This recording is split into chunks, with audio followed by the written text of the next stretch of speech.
Hello everyone, welcome back to my channel here by Priya ji. आज का video बहुत ही important है। आज मैं आप सभी को सिखाने वाली हूँ ओपन पोर्स वाली स्किन पर फ्लॉलेस मेकअप कैसे करते हैं विदाउट कैके लुक। अगर आपकी स्किन में पोर्स विजिबल है या मेकअप स्मूथ नहीं लगता है तो ये वीडियो आप सभी के लिए है। वीडियो स्टार्ट करने से पहले जल्दी से मेरे चैनल्स को सब्सक्राइब कर लो और बेल आइकन प्रेस करो, क्योंकि मैं हमेशा वीडियो में ऐसे ही परफेक्ट टिप्स शेयर करती हूँ जो आपको बहुत यूज़फुल होते हैं। हमेशा की तरह मैंने क्लाइंट का फेस क्लीन किया है। क्लीन करने के बाद मैंने टोनर यूज़ किया है। टोनर यूज़ करने के बाद मैंने मॉइस्चराइज़र यूज़ किया है। अब आपको सबसे इम्पोर्टेंट जो चीज़ ध्यान रखने वाली बात है वो है, जब भी आपके क्लाइंट के फेस पे पोर्स हो या पिंपल्स हो, आपको मॉइस्चराइज़र की क्वांटिटी बहुत ही कम यूज़ करनी है। रीज़न कि ऑलरेडी उनकी ऑयली स्किन है और ऑयली स्किन पे हम लोग मॉइस्चराइज़र कम क्वांटिटी में यूज़ करते हैं। अब ये स्किन जब भी आपके पास आए तो आपके पास एक जो प्रोडक्ट है वो आपके पास होना कंपलसरी है, वो पोर प्राइमर। आप कोई भी ब्रांड का पोर प्राइमर यूज़ कर सकते हो, बट ये होना कंपलसरी है, तभी आपका जो बेस है स्मूथ लगेगा और जो ओपन पोर्स है वो विजिबल नहीं होंगे। पोर प्राइमर को मैंने अच्छे से जहाँ जहाँ मुझे लग रहा था कि ओपन पोर्स है मेरे क्लाइंट के, वहाँ पे मैंने अच्छे से पोर प्राइमर यूज़ किया। एंड पोर प्राइमर यूज़ करने के बाद जहाँ मैंने पोर प्राइमर यूज़ नहीं किया है वहाँ पे मैंने मेकअप स्टूडियो का जो नॉर्मल प्राइमर हमेशा मैं यूज़ करती हूँ वो प्राइमर यूज़ किया है। यानी कि मैंने मॉइस्चराइज़र भी लगाया है, पोर प्राइमर भी यूज़ किया है, एंड जो मेकअप स्टूडियो का प्राइमर हमेशा मैं यूज़ करती हूँ वो भी मैंने यूज़ किया और स्किन को अच्छे से मैंने प्रेप कर दिया। क्योंकि जब भी आपका मेकअप या बेस आपका अच्छा होगा तो स्किन का प्रिपरेशन होना, काफ़ी अच्छा होना बहुत ज़रूरी है। उसके बाद मैं कंसील कर रही हूँ, जहाँ जहाँ पे भी मुझे अनइवन स्किन लग रही है वहाँ पे मैं अच्छे से कंसीलर यूज़ कर रही हूँ। और आप देख रहे होंगे कि मैं फिंगर से यूज़ कर रही हूँ। फिंगर से यूज़ करने से क्या होगा, जितने भी ओपन पोर्स है उनमें अच्छे से प्रोडक्ट जाएगा और वो जो ओपन पोर्स है वो कम दिखने लग जाएंगे। उसके बाद ब्यूटी ब्लेंडर से मैंने अच्छे से ब्लेंड किया है। अब ब्लेंड करने के बाद जो उनकी स्किन के अकॉर्डिंग है, फर्स्ट मैं वही फाउंडेशन लगाऊंगी। मतलब ऐसा नहीं कि मैंने कंसीलर किया उसके बाद मैं 4 से 5 टोन फेयर फाउंडेशन लगा दूंगी, क्योंकि हमेशा हमसे ये गलती होती है। फिर हमको लगता है कि मैम हमारा मेकअप ग्रे हो गया, क्या रीज़न है कि हमारा मेकअप ग्रे हो गया। तो आपको हमेशा जब भी ये बेस आप करते हो तो हमेशा ये प्रॉब्लम आती होगी। तो उसका एक ही रीज़न है कि स्किन टोन के अकॉर्डिंग आप फाउंडेशन यूज़ करो। यानी कि स्किन से 1 या 2 टोन फाउंडेशन आप ब्राइट कर सकते हो। 5 या 6 टोन तक अगर आप चले जाओगे, क्योंकि हमने पहले डार्क कंसीलर लगाया फिर एकदम वाइट पे चले जाएंगे तो वो मेकअप ग्रे हो जाता है। तो ये छोटी छोटी चीज़ें बहुत ज़्यादा समझने की हैं। अगर आपको ये सारी चीज़ें समझ में आ गई तो आपका बेस बहुत अच्छा होगा, आपका कभी भी मेकअप खराब नहीं होगा, आपकी कोई भी क्लाइंट की कंप्लेन नहीं आएगी। तो पूरी स्किन के अकॉर्डिंग आप देख रहे होंगे कि मैं अच्छे से फाउंडेशन लगा रही हूँ। लिक्विड फाउंडेशन यूज़ किया है, कौन सी ब्रांड का यूज़ किया है मैं आपको कमेंट में लिख दूंगी। अब सबसे हमेशा मैं आपको यही बोलती हूँ कि ब्लेंडिंग, अगर आपका ब्लेंडिंग अच्छा है तो कोई भी स्किन आ जाए आपका मेकअप अच्छा ही होने वाला है। आप सभी से एक सवाल है, आप लोग प्राइमर यूज़ करते हो या स्किप कर देते हो? अगर यूज़ करते हो तो कौन सा प्राइमर यूज़ करते हो? कमेंट में लिखो ताकि मैं आपको बता सकूं कि आप राइट प्राइमर यूज़ कर रहे हो या नहीं कर रहे हो। क्योंकि बहुत सारे मेकअप आर्टिस्ट ऐसे होते हैं कि प्राइमर स्किप कर देते हैं। तो मेरा आप सभी से सवाल है कि प्राइमर यूज़ करना कंपलसरी है या नहीं, आप मुझे कमेंट में लिख के बताइए। अगर आपने अभी तक मेरे चैनल को सब्सक्राइब नहीं किया है तो अभी कर लो और इस वीडियो को अपने फ्रेंड्स के साथ शेयर करो, स्पेशली जिनके पोर्स हो, ताकि मेरा वीडियो शायद किसी को तो काम आ जाए यार। जो आप यहाँ पे आके नहीं सीख पा रहे हो, आप सोचो कि मैं आपको यूट्यूब पे इतनी सारी चीज़ें सिखा रही हूँ, वो भी फ्री ऑफ कॉस्ट। तो आप जितना शेयर करोगे, जितना लाइक करोगे, उतना मुझे कॉन्फिडेंस आएगा और मैं आप लोगों के लिए और अच्छी अच्छी चीज़ें लेके आऊँगी। अब मुझे थोड़ा सा ब्राइट करना था, क्योंकि आज जो मेरी क्लाइंट का फंक्शन था वो था संगीत फंक्शन। यानी कि संगीत फंक्शन के अकॉर्डिंग मैं ये मेकअप कर रही हूँ। और हमें पता है कि हमेशा संगीत जो होता है नाइट में होता है। यानी कि नाइट में हम लोग कितना भी ब्राइट थोड़ा मेकअप कर सकते हैं, लेकिन डे में कैसा है कि नेचुरल मेकअप ही हम लोग कर सकते हैं। तो नाइट के अकॉर्डिंग मैंने जो भी इनका हाईलाइटिंग एरिया था वहाँ पे वाइट थोड़ा सा ब्राइट मैंने कंसीलर लिया है और अच्छे से हाईलाइटिंग किया, ताकि संगीत लुक के अकॉर्डिंग काफ़ी अच्छा रात को उनका मेकअप लगे। उसके बाद आज जो मैं कर रही हूँ लिक्विड कंटूर। हमेशा मैं क्रीम कंटूर या पाउडर कंटूर करती हूँ, लेकिन आज मुझे लगा कि क्यों ना मैं कुछ आपको अलग सिखाऊं। उसके अकॉर्डिंग आज मैंने यूज़ किया है लिक्विड कंटूर।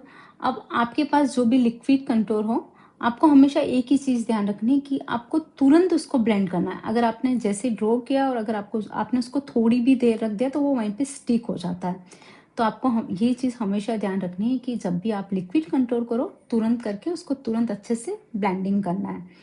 ब्लेंडिंग के बाद मैंने उनको ब्लश ऑन किया है। ब्लश ऑन जो किया है वो हमेशा मैं के ब्यूटी का क्रीम वाला ब्लश ऑन यूज़ करती हूँ ऑलमोस्ट, क्योंकि मुझे वो काफ़ी अच्छा लगता है और नेचुरल लुक देता है। क्योंकि जब फाइनल लुक आएगा तो आपको आइडिया आएगा कि ब्लश ऑन कितना अच्छा लग रहा है। तो अच्छे से मैंने क्रीम ब्लश ऑन किया और ब्लश ऑन को मैंने अच्छे से ब्लेंड किया। आप सभी को मेरे मेकअप लुक कैसे लग रहा है, क्योंकि मैं अभी तक जितने भी मेकअप लुक सिखा रही हूँ आपको, जितने भी मैंने आपको सिखाए सिर्फ क्लाइंट के ऊपर सिखाया है, या जो भी नॉर्मल लड़कियां जैसे मैं हमेशा बोलती हूँ कि उन्हीं के ऊपर मैं सिखा रही हूँ, ताकि क्या कि जब भी स्टूडेंट भी हमारे पास क्लास लेने आते हैं ना, तो वो यही सवाल करते हैं कि मैम मॉडल तो ऑलरेडी खूबसूरत होती है, उसको तो कोई भी खूबसूरत बना सकता है, आप ऐसे लोगों पे हमें मेकअप सिखाओ जो हम लोग कर सके, जैसे कि रियल क्लाइंट के ऊपर हम लोग कर सकते हैं। तो मेरा वही एक मोटिव है कि मैं आपको रियल क्लाइंट की तरह ट्रीट करूं और रियल क्लाइंट पे जो मेकअप होते हैं वो कैसे करते हैं उसी तरह से मैं आपको सिखाऊं। तो अभी तक मैंने जितने भी आपको मेकअप लुक सिखाया है सारे रियल क्लाइंट के ऊपर ही मेकअप सिखाया है। अभी तक मैंने कोई मॉडल्स के ऊपर आपको मेकअप नहीं सिखाया है। एंड सभी से रिक्वेस्ट है कि प्लीज़ मेरे वीडियो को ज़्यादा से ज़्यादा शेयर करो। और सबसे पहली बात की प्रैक्टिस, अगर आप प्रैक्टिस कर रहे हो, आप कुछ सीख रहे हो, आप उससे अर्न कर रहे हो, तो मुझे बहुत ही अच्छा लगेगा कि आप ये सब चीज़ें कर रहे हो। अब मैंने आईब्रो को अच्छे से डिफाइन किया है। डिफाइन करने के बाद अब मैं स्टार्ट करूँगी आई मेकअप। अब उनकी ऑलरेडी आईब्रो आपने देखा होगा कि थोड़ा सा अप डाउन है, तो वो आपको है ना हमेशा ये चीज़ें आपको नोटिस नहीं करनी कि क्लाइंट का आईब्रो अप डाउन है या फिर उनकी आई स्मॉल है, तो हम इस पर कैसे मेकअप करो। जब आप मेकअप कर रहे हो ना तो सारी चीज़ें भूल जाओ, बस आप सिर्फ मेकअप पे फोकस करो। जब फाइनल लुक होगा ना तब आप देखना कि सारी चीज़ें कितनी अच्छे से दिखती है। तो एक मेकअप आर्टिस्ट को हमेशा जब आपका क्लाइंट चेयर पर बैठे ना तो एकदम से ऐसा करो कि नहीं ये तो ऑलरेडी ब्यूटीफुल है, मुझे इसको और सुंदर बनाना है। तो उसी तरह से आप हमेशा काम करो और फिर आप देखो कि आपका काम कितना अच्छा होगा। और फाइनल लुक करने के बाद आपको जो खुशी मिलेगी, क्लाइंट को जो सेटिस्फैक्शन मिलेगा कि कितने अच्छे से मुझे मेकअप लुक किया है, तो इसी तरह से आप काम करिए।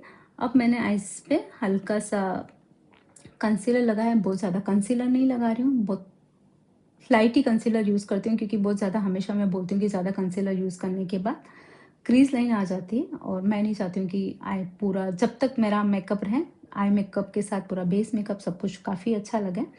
और ज़्यादा गर्मी हो तो क्लाइंट के हाथ में आप फ़ैन दे दीजिएगा, क्योंकि जब तक आपका बेस सेट नहीं होगा तब तक आपको उसको एसी या फ़ैन तो कंपलसरी आपके पास होना ही चाहिए, क्योंकि मेकअप सेट होने के बाद फिर निकलने के चांसेस कम रहते हैं। तो जब भी आप मेकअप करो तो ये छोटी छोटी चीज़ें आप ध्यान रखिए। या तो क्लाइंट को एसी, अगर एसी है तो एसी के सामने बिठाइए, और अगर एसी नहीं तो छोटा फ़ैन आता है, छोटा फ़ैन उनके हैंड में दे दीजिएगा, ताकि आपका आई मेकअप करो तब तक उनका बेस मेकअप अच्छे से सेट हो जाए। अब मैंने ब्राउन कलर का आई शेडो लिया है और क्रीज लाइन के ऊपर अच्छे से ब्राउन कलर का आई शेडो मैं यूज़ कर रही हूँ और उसको ब्लेंड कर रही हूँ।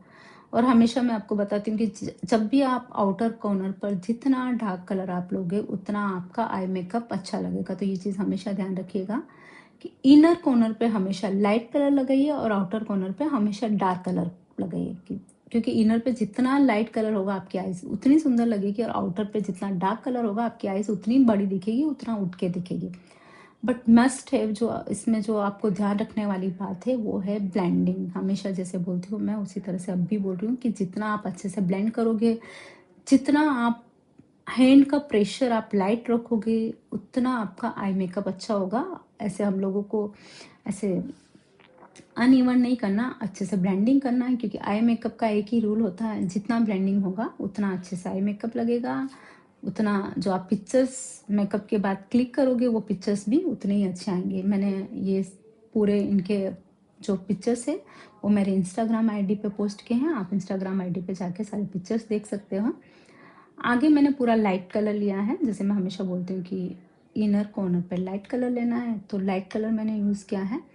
अब आज मैंने कोई क्रीज लाइन नहीं बनाई है। उनका जो आउटफिट था उसमें सिल्वर गोल्डन ऐसा मिक्स कलर था, जो मेन वर्क का जो कलर था उसी के अकॉर्डिंग मैंने इनर कॉर्नर पे पिगमेंट लगाया है ताकि मेरी आईज और सुंदर लगे। और संगीत है तो संगीत के अकॉर्डिंग थोड़ा सा ब्राइट तो चाहिए, इसीलिए मैंने पिगमेंट लगाया। अगर यही अगर डे मेकअप होता तो मैं उसको मैट आई शेडो ही रखती, इतना ग्लिटर या पिगमेंट नहीं लगाती। वैसे ग्लिटर नहीं लगाया, ओनली फॉर मैंने पिगमेंट लगाया है।